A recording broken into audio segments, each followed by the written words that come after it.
बिस्मिल्लाहिर्रहमानिर्रहीम। Ladies and gentleman, आज हम बात करेंगे इंग्लिश एस्से के ऊपर। ये गेस्ट पेपर है जो अपकमिंग एग्ज़ाम आ रहे हैं सीसीएस एग्ज़ामिनेशन 2024 के ऊपर। हम जो है डिटेल के अंदर जो है तमाम एस्सेस के ऊपर बात भी करेंगे और इन दिनों जो बर्निंग इश्यूज़ हैं उनके ऊपर भी बातचीत करेंगे।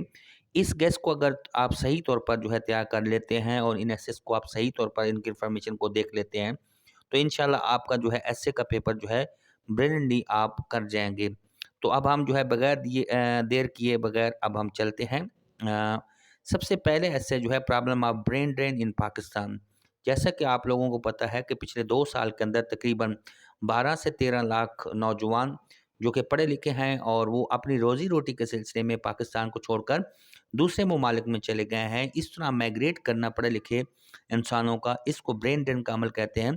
तो ये सबसे बर्निंग इश्यू है इस वक़्त पाकिस्तान के अंदर, क्योंकि पाकिस्तान की जितनी इकॉनमी है उसके हिसाब से लोग यहाँ से माइग्रेट कर रहे हैं पढ़े लिखे, ताकि वो अपने एक ब्राइट फ्यूचर देखना चाहते हैं।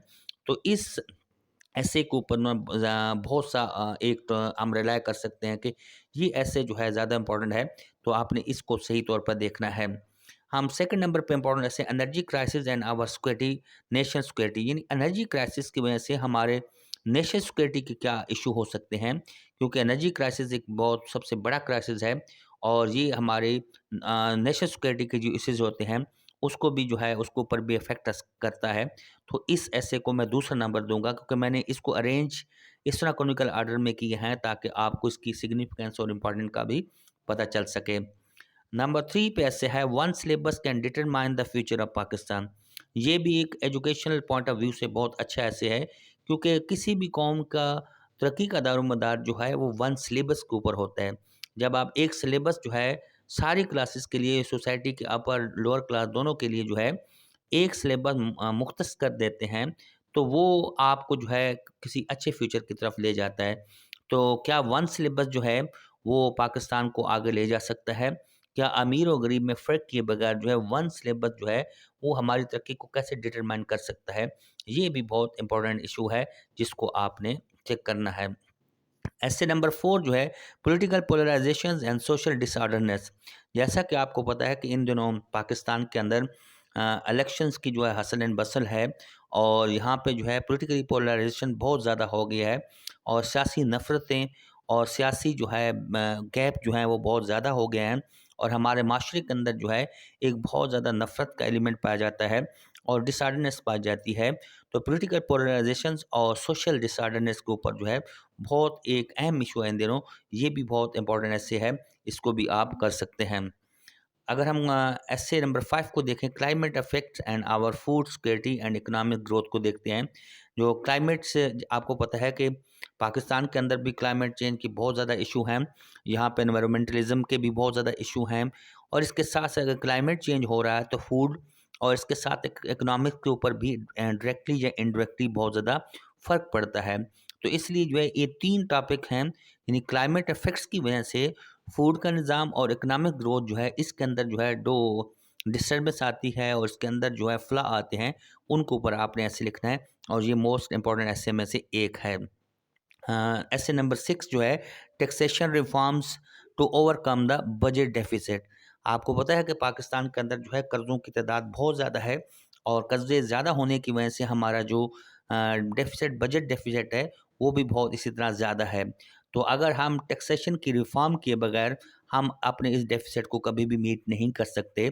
इसलिए टैक्सेशन की रिफॉर्म्स क्या होनी चाहिए, हमारा टैक्स लेने का, जमा करने का तरीका क्या होना चाहिए और हमने टैक्स के निज़ाम को कैसे बेहतर बनाना है, ये भी एक बहुत बड़ा चैलेंजिंग इशू है पाकिस्तान के लिए। तो इसके ऊपर भी मोस्ट प्रोबेबली ऐसे आ सकता है। नंबर 7 के ऊपर है cleaner energy and innovative way for Pakistan. ये क्लीनर एनर्जी जो है एक बहुत बड़ा एक इनोवेशन है दुनिया के अंदर और ये आजकल इसके ऊपर बहुत ज़्यादा काम हो रहा है। तो एक वाक़या ही जदीद किस्म का और मॉडर्न वे है पाकिस्तान के लिए। अगर पाकिस्तान इसके ऊपर काम करे तो ब्रिलियंटली जो है हम अपने काफ़ी सारे इश्यूज़ के ऊपर जो है ओवरकम कर सकते हैं। ऐसे नंबर 8 जो है digital transformation for progress of Pakistan. आपको पता है कि हर चीज़ जो है अब डिजिटल डिजिटल हो गई है और चाहे आप कोई भी चीज़ ले लें, ज़िंदगी का कोई शोबा ले लें, उसके अंदर जो है डिजिटल ट्रांसफॉर्मेशन बहुत ज़्यादा हो चुकी है और इसकी प्रोग्रेस की वजह से क्या है, दुनिया बहुत आगे जा रही है। तो पाकिस्तान में कौन-कौन सी जगह है जहाँ पे ये ट्रांसफ़ॉर्मेशन हुई है और इस ट्रांसफ़ॉर्मेशन की वजह से क्या-क्या आउटकम्स हुए हैं और कौन-सी वो शोबा है, ज़िंदगी है, जहाँ पे इनके अंदर ट्रांसफ़ॉर्मेशन की ज़रूरत है, जिससे पाकिस्तान आगे बढ़ सकता है। जो ये भी एक बहुत बड़ा इम्पोर्टेंट एस्से है। Kashmir issue a burning question. जैसा कि आपको पता है कि पाकिस्तान बनने के साथ ही कश्मीर का इशू जो है दिन ब दिन जो है वो गंभीर होता जा रहा है और इसके ऊपर डिफरेंट नैरेटिव आ रहे हैं और पाकिस्तानी अदवार में भी पॉलिटिकल पार्टीज़ ने डिफरेंट अदवार के अंदर जो है एक नैरेटिव से दूसरे नैरेटिव तक गए हैं। तो आप बेसिकली नैरेटिव को भी देखना है, कश्मीर के जो इशू है इसके ऊपर पाकिस्तान का क्या नैरेटिव रहा है और किस तरह तब्दील होता रहा है और सिमिलरली इसी तरह इंडिया का क्या नैरेटिव रहा है और कश्मीर के अंदर जो रहने वाले लोग हैं उनका क्या नैरेटिव है। तो कश्मीर इशू जो है वाक़ई स्टिल जो है अभी 76 साल तक जो है एक बर्निंग इशू है। ये भी एक बहुत ज़्यादा इम्पोर्टेंट ऐसे है। Role of military diplomacy for Pakistan. जैसा कि आपको पता है कि किसी मुल्क के अंदर जो है मिलिट्री का जो एस्टेब्लिशमेंट का रोल होता है वो बहुत ज़्यादा होता है और एस्टेब्लिशमेंट जो है डिप्लोमेटिक जो है रोल अदा करती है डिफरेंट कंट्री के दौरान। तो आपने रोल ऑफ डिप्लोमेसी का भी इसके ऊपर भी एक बर्निंग इशू हो सकता है और एक बर्निंग एक ऐसे है जिसके ऊपर जो है बहुत कुछ लिखा जा सकता है। ये भी इम्पोर्टेंट ऐसे है। ऐसे नंबर 11 है role of media for reshaping a society. क्योंकि आपको पता है कि मीडिया जो है वो एक आईना होता है, अक्स होता है, आँख होती है सोसाइटी की। जो कुछ सोसाइटी में हो रहा होता है उसको हम अपने मीडिया के ऊपर देख रहे हैं। तो एक सोसाइटी को रिशेप करने के लिए, सोसाइटी को बेहतर बनाने के लिए मीडिया का क्या किरदार हो सकता है, मीडिया किस तरह जो है किरदार, क्या ट्रू पिक्चर दिखा सकता है। क्योंकि आजकल जंगें जो हैं थ्रू मीडिया लड़ी जा रही हैं, थ्रू सोशल मीडिया लड़ी जा रही हैं। तो मीडिया का रोल बहुत ज़्यादा इम्पोर्टेंट है। तो क्या अगर मीडिया बाइस्ड होगा तो क्या माशरे के ऊपर असर पड़ेंगे। अगर मीडिया जो है फेयर एंड स्क्वेयर जो है डील दिखाएगा, फेयर एंड स्क्वेयर जो है हालात वक़ात को डिस्कस करेगा, तो उसके लिए हम किस तरह की सोसाइटी रीशेप कर सकते हैं। ये भी एक बहुत ज़्यादा इम्पोर्टेंट ऐसे है। अगर हम नेक्स्ट देखें, war is solution of issue, war is not the solution of issue. ये जो है यहाँ पे नॉट जो है मिस्टेक हो गया स्लाइड के अंदर। तो किसी भी चीज़ का हल जो है वो वार नहीं है बल्कि नेगोशिएशन है। जैसा कि आपको पता है कि इस वक्त हमारे पाकिस्तान और इसके के ममालिक के अंदर वार की खलीज के अंदर जो है वार की सिचुएशन क्या है। तो यहाँ इस स्लाइड्स के अंदर जो है war is not the solution of issue है। तो इसको आपने भी देखना है, बल्कि जो है नेगोशिएशन और डिस्कशन जो है वो बेहतरीन रास्ता है जो कि हम किसी भी मसले का हल ढूंढ सकते हैं। ऐसे नंबर 13 है human rights and artificial intelligence. बहुत इंपॉर्टेंट ऐसे है कि ह्यूमन राइट्स क्या, आर्टिफिशियल एआई के आने से ह्यूमन राइट्स कहाँ पे वायलेट हुए हैं और ह्यूमन राइट की जो है वो क्या क्या चीज़ें हैं जिनको ऊपर हम मज़ीद बात कर सकते हैं। इस वक्त का जो सबसे इम्पोर्टेंट जो इन दिनों जो है बात हो रही है ज़्यादातर जो है वो आर्टिफिशियल इंटेलिजेंस के ऊपर हो रही है। तो ये भी बहुत इंपॉर्टेंट इशू है। ऐसे जो है ऐसे नंबर 13 देखते हैं role of women for the development of a country. मर्दों के साथ साथ औरतों का भी एक बहुत बड़ा रोल होता है किसी भी मुल्क की तरक्की के लिए और प्रोग्रेस के लिए। क्योंकि औरतें जब काम करती हैं तो मर्दों के साथ शाना बशाना तो औरतें भी एक हिस्सा अपना सोसाइटी का हासिल करती हैं।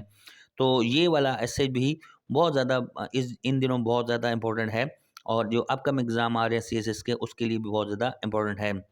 इसके बाद ऐसे नंबर 14 है यूएस इंडिया स्ट्रेटजिक कन्वर्जेंस जो है उसको हम देखेंगे। इंडिया और यूएस के दरमियान जो है स्ट्रेटजिक जो है बहुत ज़्यादा मामला सेट हुए हैं। वो कौन कौन से हैं और इस तरह ताकत के अंदर जो है एक अनबैलेंस आना और ताकत एक हिस्से में ज़्यादा होना एक हिस्से में कम होना। तो इस खिते के ऊपर जो है पीस के जो मामलात होंगे उसके ऊपर क्या असर पड़ेगा और ये वो क्या चीज़ होगी जो कि इस एरिए का इस इलाके का पीस जो है उसको शैटर करेगा। इसके ऊपर भी आ सकता है। माई फाइनल एंड लॉस्ट जो है minorities and Hindutva fascism in India. जो हिंदू फैशिज्म है, वो फाशिस्ट गवर्नमेंट्स हैं उनके अंदर जो मिनॉरिटीज़ के राइट्स हैं, मिनॉरिटीज़ के वहाँ पे हकूक़ हैं, वो किस तरह पामाल हो रहे हैं और वहाँ पे उनकी इबादत और उनकी जितनी भी दूसरी चीज़ें हैं उनके अंदर उनको क्या डिस्टर्बेंस आ रही है और मिनॉरिटीज़ की ह्यूमन राइट्स जो हैं वहाँ पे कैसे हैं। तो इन तमाम चीज़ों के ऊपर भी ये ऐसे बहुत ज़्यादा इंपॉर्टेंट है। तो आपने thank you so much for watching our channel A R smart talk. हमारा दूसरा चैनल जो है वो टीन स्पोर्ट है जो खेलों के एनालिसिस देता है। तो आप हमारे दोनों चैनल सब्सक्राइब करें, टीन स्पोर्ट और AR Smarta। Thank you so much. अस्सलाम वालेकुम।